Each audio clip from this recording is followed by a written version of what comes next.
บายดีท่านผู้ชมใจน้องขวัญพาหล่อเด้อพี่น้องเด้อมื้อนี้มาหล่อตาดแฝกเด้อ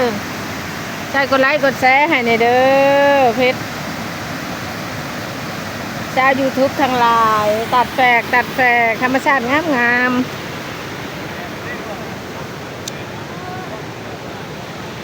เชิญเที่ยวได้เด้อตัดแฝกเชกล่องพี่น้อง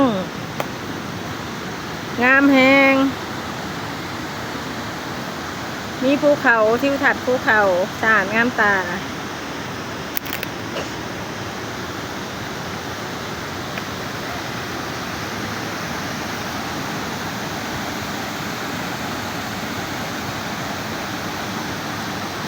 แข่งเสกองยายพามาแข่งเสกองเด้อธรรมชาติภูเขาสวยสดงดงามพี่น้องบรรยากาศยามมื้อเช้า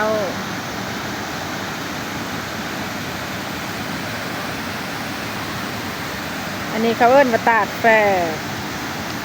กแข้งเสกอง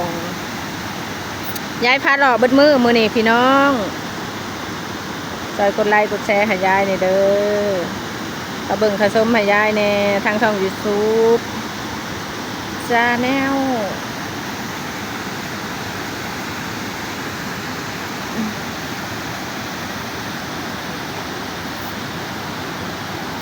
งาม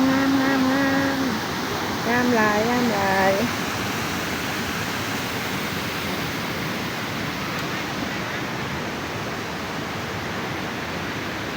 ทางนั้นเพิ่นก็สิเป็นศาลาน้องพี่น้องเนาะแต่ยังว่าย่างเขายังเพิ่นยังบ่ได้ให้ขวามเนาะประมาณเดือน4เดือน5สงกรานต์เพิ่นสิให้เพิ่นสิเฮ็ดขัวให้ขวามไปครั้งนั้นเนาะ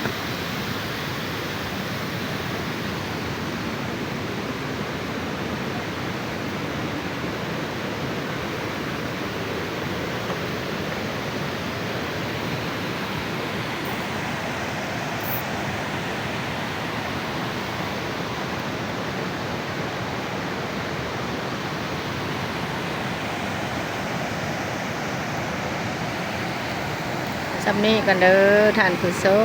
มบ๊ายบายเพื่อติดตามคลิปหน้าเด้อพี่นางเด้อ